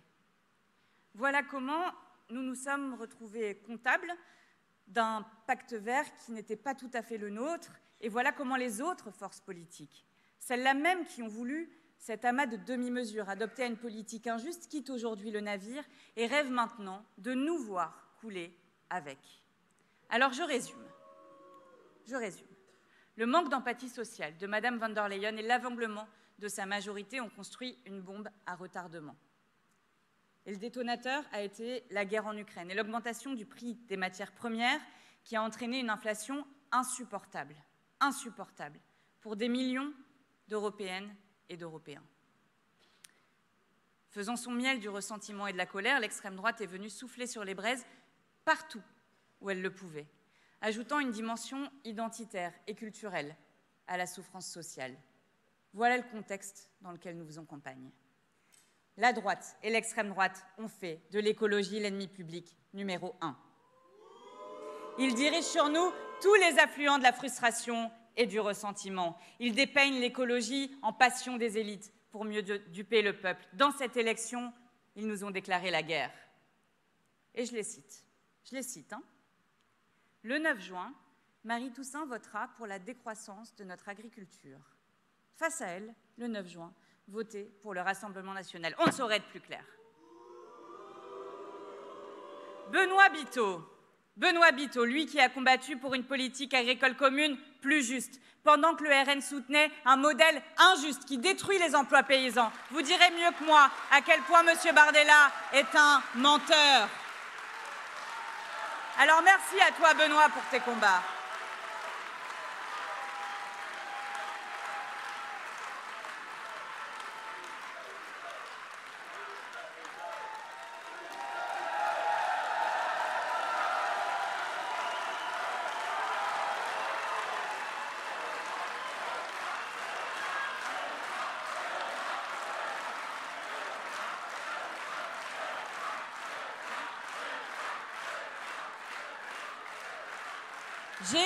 J'ai, je le confesse, un petit point d'accord, un seul, avec M. Bardella. Et il concerne l'enjeu de cette élection. Le 9 juin, ce sera le pacte vert des écologistes pour une transition juste socialement, ou le pacte brun, mélange de climato-scepticisme assumé et de fascisme revisité. Je pèse mes mots. Jordan Bardella, avec ses idées aussi stupides qu'inapplicables, est un fasciste. Un fasciste bien coiffé, un fasciste avec des costumes bien ajustés, mais un fasciste quand même. Jordan Bardella, c'est le bain de jouvence du fascisme. C'est le rajeunissement de l'extrême droite, le lifting des vieilles idées dans la barbarie nazie.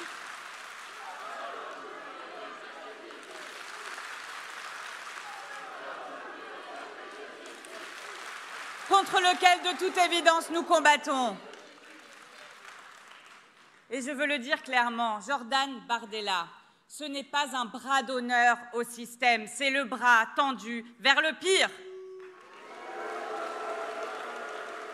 Et quand M. Bardella défend le programme commun de la haine, celui de toute l'extrême droite européenne, nous, les écologistes, nous défendons le droit des plus humbles à disposer des moyens d'une vie digne. C'est le sens du droit de veto social que nous portons dans cette campagne. Garantir qu'aucune loi européenne ne vienne aggraver les conditions d'existence des plus précaires. C'est un principe de précaution sociale que nous exigeons, que chaque mesure fasse l'objet d'une étude d'impact social et que si cet impact est défavorable aux plus pauvres, alors un veto empêche cette mesure de s'appliquer. Alors on me dit, Madame Toussaint, c'est bien, mais les plus pauvres ne votent pas. Alors, qu'est-ce que vous dites aux classes moyennes? Eh bien, j'ai beaucoup de choses à leur dire. À commencer par ceci. Tout ce qui améliore la situation des plus modestes bénéficie à l'ensemble de la société. Et à contrario, tout ce qui les enfonce et accroît leur souffrance nous entraîne toutes et tous par le fond. Voilà la vérité de la dévastation néolibérale de ces 40 dernières années. Ils ont tapé sur les pauvres. Avez-vous l'impression que vous vous êtes enrichis dans le même temps? Les seuls qui ont gagné, au fond, ils traînent tout en haut de l'édifice social. Alors oui, je l'assume, mon écologie se déploie à partir des plus humbles. J'assume ce que la gauche latino-américaine appelle l'option préférentielle pour les pauvres. J'assume que ma lutte contre la pauvreté et contre la pauvrophobie, c'est-à-dire la peur des pauvres qui poussent à les discriminer. Et en particulier, j'en ai assez qu'on accuse celles et ceux qui n'ont pas accès à des conditions de vie décentes d'être responsables de la crise écologique. Et je le dis, nul n'a de leçons à donner aux pauvres. C'est au contraire les plus pauvres qui peuvent nous enseigner l'écologie.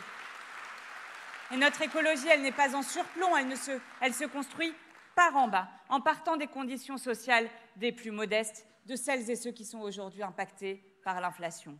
Alors je le dis, c'est une honte, et je le redis, c'est une honte de vouloir stigmatiser les classes populaires comme étant anti-écolo.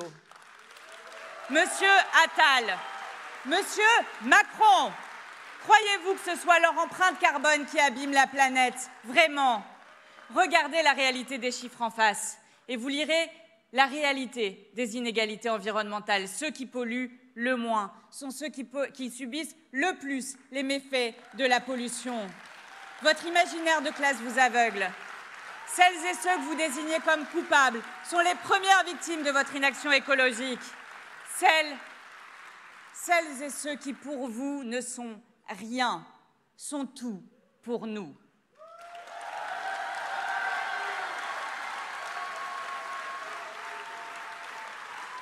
Et notre désaccord est total, et j'ai bien dit total. avec la politique injuste de M. Attal, qui ne cesse de s'en prendre aux modestes allocations des chômeurs et fait du harcèlement social une politique d'État. Alors aux classes moyennes, que Gabriel Attal prétend choyer, avec des arguments qui opposent les Français entre eux, je veux dire ceci. Votre situation ne s'améliorera pas en discriminant plus pauvres que vous.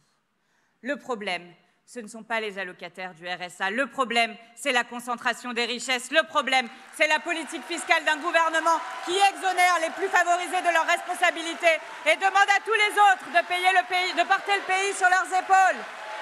Voilà comment...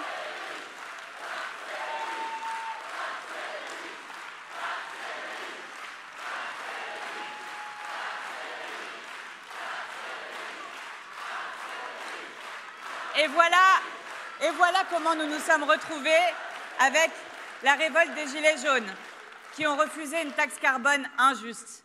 Alors, merci à Priscilla Ludowski d'avoir initié cette révolte, de l'avoir rendue possible avec sa pétition au moment même où nous agissions contre le gouvernement français pour son inaction climatique. Et merci de nous avoir rejoints dans cette campagne. Et nous avons écrit un livre ensemble, vous savez, sur les violences environnementales. Mais les plus belles pages sont encore à écrire. Et je souhaite que nous les écrivions ensemble, demain, au Parlement européen. Avec toi, Amine Kessassi, venu des quartiers nord de Marseille, qui est aussi venu apporter ses forces aux nôtres. Avec Mélissa Camara, qui porte un féminisme social. Avec Majouline Sbahi, avec David Cormand, avec Mounir Satouri, avec Caroline Rose, l'inlassable défenseur des animaux, avec Abdoulaye Diarra, avec Claude Gruffat, avec Stéphanie Dembach, avec Régis Godec,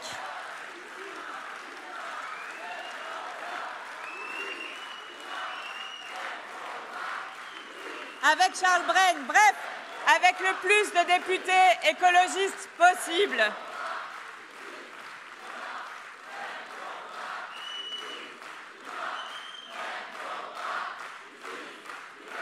Parce que je veux qu'on comprenne bien, que ce qui se joue ici n'est pas une simple affaire électorale. Ce qui se joue ici, c'est la possibilité du basculement de l'Europe vers le pire avenir écologique possible. Le risque, c'est la grande régression écologique. Le risque, c'est le grand recul climatique, la démolition d'un pacte vert pourtant déjà si fragile. Et les digues commencent déjà à céder. Ils reviennent déjà sur des textes écologiques pourtant si nécessaires. Alors n'écoutez pas les démagogues qui présentent l'écologie comme une punition. L'écologie, c'est une solution à la destruction du monde et à l'accaparement des ressources et des richesses par une poignée. L'écologie, c'est cette alternative à la société de surconsommation qui brûle toujours plus de carbone et génère toujours plus de toxiques pour produire toujours plus de gaspillage et de misère. L'écologie, c'est l'affaire du siècle. L'écologie, c'est ce qui répare, c'est ce qui sauve, c'est ce qui préserve. L'écologie, c'est la douceur du soin contre la violence de la destruction. L'écologie, c'est non seulement le pouvoir de vivre, mais c'est aussi le pouvoir de vivre mieux.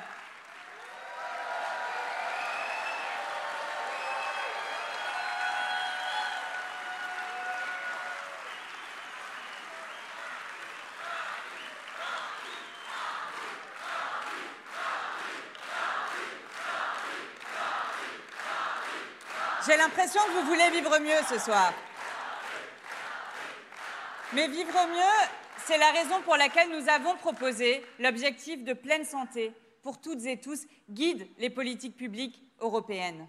Parce que la santé de nos concitoyennes et de nos concitoyens, entre nous, c'est un bien meilleur indice de l'état de notre pays que le seul PIB.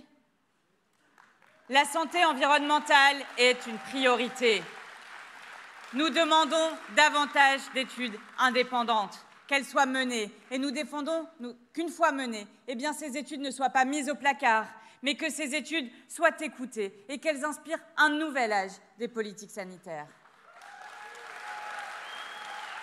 Alors, Monsieur Macron et Madame von der Leyen, arrêtez d'écouter la voix des lobbies. Leur bouche mente et en mentant, leur voix tue. Entendez plutôt nos alarmes. arrêtez de différer la sortie des pesticides. Arrêtez de différer la sortie des toxiques et arrêtez d'amoindrir les propositions de loi écologistes comme celle contre les polluants éternels que nous avons réussi à faire adopter malgré la politique du gouvernement Macron.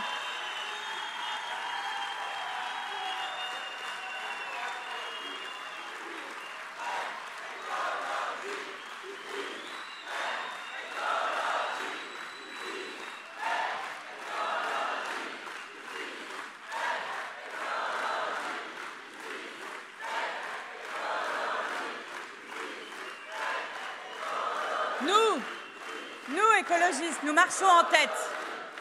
Nous marchons en tête quand il s'agit de protéger la santé du plus grand nombre.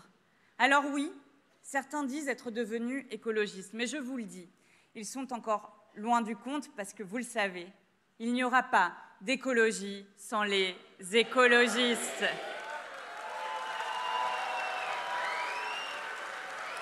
Et c'est vrai en France, mais Mélanie nous l'a dit tout à l'heure, c'est vrai aussi en Europe. Voilà pourquoi il faut envoyer au Parlement européen le plus de députés écologistes possible. Parce que ce faisant, vous ne voterez pas que pour votre destin, mais aussi pour le destin de la planète. Faire le choix de l'écologie, c'est faire le choix de la solidarité internationale comme horizon de paix. Et nous le disons depuis longtemps, notre dépendance aux énergies fossiles ajoute au désordre du monde. Depuis des années, les écologistes disaient qu'il fallait s'affranchir de la Russie de Vladimir Poutine. L'indifférence et le cynisme l'ont emporté. Voyez où nous mène la guerre en Ukraine et ses conséquences en cascade.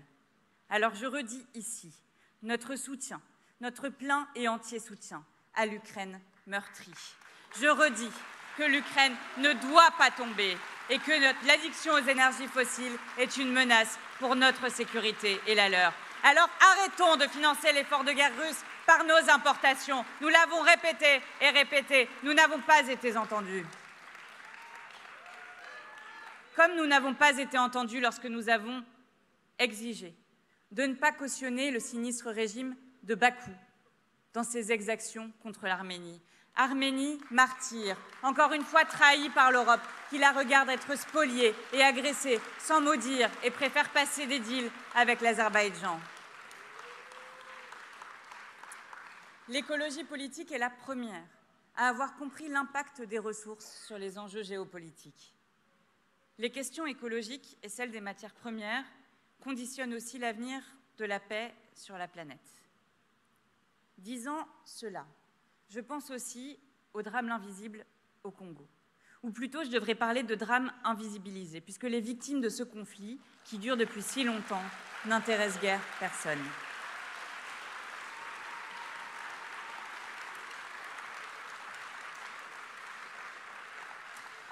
Et vous savez, lors d'un débat télévisé, dans ces dernières semaines, Marion Maréchal Le Pen a eu le toupet de se présenter en défenseuse des enfants congolais utilisés pour l'extraction du cobalt.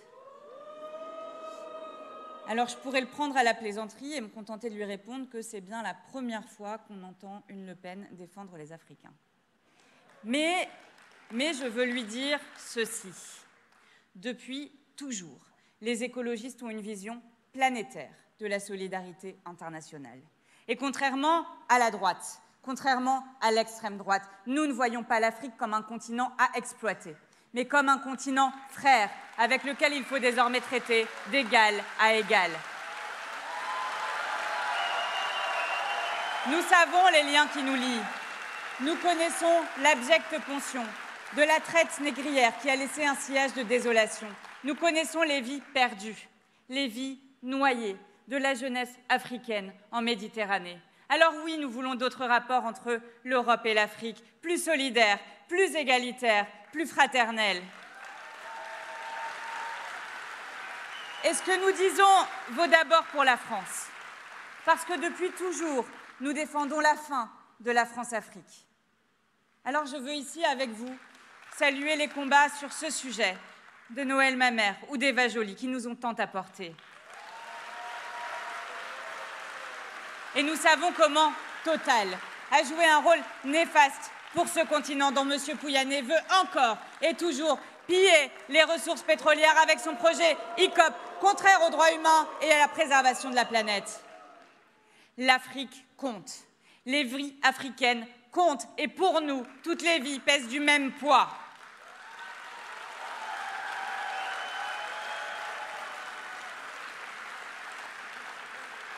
Le réaffirmer dans le moment que nous vivons est primordial, car en de nombreux pays, la guerre est la triste grammaire du monde qui fait malheureusement pleuvoir les morts. En Ukraine, où notre devoir impérieux est de tout faire pour que jamais Poutine ne triomphe. Mais aussi au Moyen-Orient, où la France et l'Europe doivent enfin agir pour la paix. Depuis les attaques terroristes du 7 octobre, nous vivons un cauchemar interminable. Chaque jour, un nouveau pilier est franchi dans la violence. L'extrême droite de Netanyahou empêche la sécurité des Israéliens et massacre les Palestiniens. Gaza est devenu le cœur de la souffrance du monde, l'épicentre des injustices, le symbole de tous les écrasements, de toutes les humiliations. Alors notre position, elle n'a pas varié. Libération des otages, cessez-le-feu immédiat et permanent, solution à 2 États et donc la reconnaissance immédiate de l'État palestinien. Nous demandons la paix maintenant, pas demain, maintenant.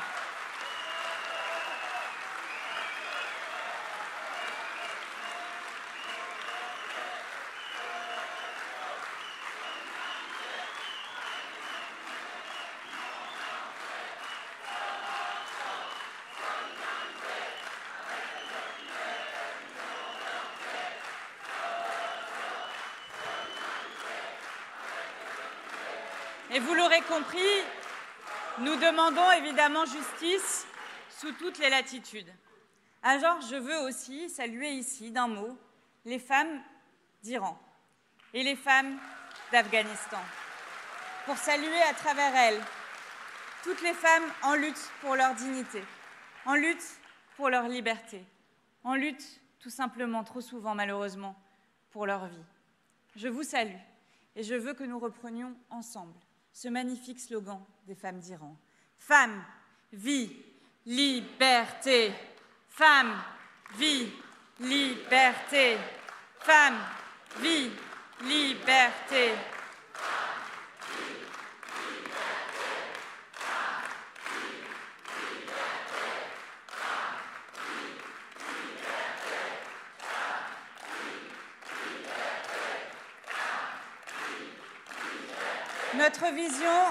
Notre vision est planétaire. Quand nous défendons l'Europe, nous défendons une Europe qui, forte de son histoire, agit dans le monde, non pas en conquérante, mais en actrice souveraine du rééquilibrage du monde face à la Chine, aux États-Unis et à la Russie. Nous voulons une Europe qui, pour se donner les moyens de sa politique, se dote de ressources propres, assume un saut fédéral pour construire l'État-providence écologique européen capable de nous protéger et de protéger ses populations des inégalités et du dérèglement climatique. Et non, nous ne mettrons pas notre ambition européenne dans notre poche parce que le vent mauvais du national-populisme souffle sur le continent. Nous sommes les plus européens, nous sommes les seuls vrais fédéralistes. Et pour cette raison, eh bien, l'Europe a besoin de nous. Et moi, j'ai besoin de vous. Besoin que vos voix amplifiées par notre unité et notre détermination soient la caisse de résonance de la transformation écologique de notre continent. Alors, amis écologistes, répandez-vous, dépassez-vous, multipliez-vous et forcez ainsi les portes du destin électoral. Grâce à vous, nous allons réussir. Grâce à vous, toutes et tous, qui savez ce que pèse un ou une députée écologiste dans la balance européenne, nous allons réussir. Face aux lobbies, face aux pollueurs, face aux destructeurs des écosystèmes, nous allons réussir. Face à ceux qui harcèlent les étrangers, face à ceux qui écrasent les plus pauvres, face à ceux pour qui les femmes ne devraient avoir ni le droit de maîtriser leur corps, ni leur vie, nous allons réussir. Nous allons réussir ensemble parce que sur tous ces fronts, la présence de députés écologistes nombreuses et nombreux est indispensable.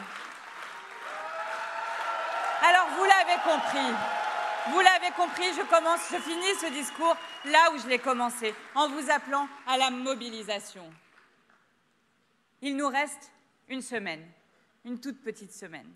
Alors ensemble, faisons de cette fin de campagne une épiphanie. Faites entendre la voix de l'écologie dans tout le pays et au-delà des murs de cette salle. Je m'adresse aux Françaises et aux Français de toute génération et de toutes conditions. Celles et ceux de 2019, bien sûr, et au-delà. Vous qui pensez que l'écologie est un sujet qui compte. Vous qui savez que l'écologie est une vérité qui dérange. Empoignez cette élection et déjouez les pronostics. J'en appelle à votre mobilisation. L'écologie a besoin de vous. Alors votez pour les écologistes. Votez pour celles et pour ceux qui ne lâcheront rien, jamais. Votez pour les écologistes et donnez-nous la force de changer l'Europe. Dans chaque rue, de chaque quartier, de chaque ville, dans chaque marché, dans chaque... Ce que vous voulez. Faites battre le cœur de l'écologie. Donnez-nous cette force de changer le cours de l'histoire en nous envoyant nombreuses et nombreux au Parlement européen le 9 juin pour l'Europe, pour l'écologie, pour nos vies. Votez Europe Écologie!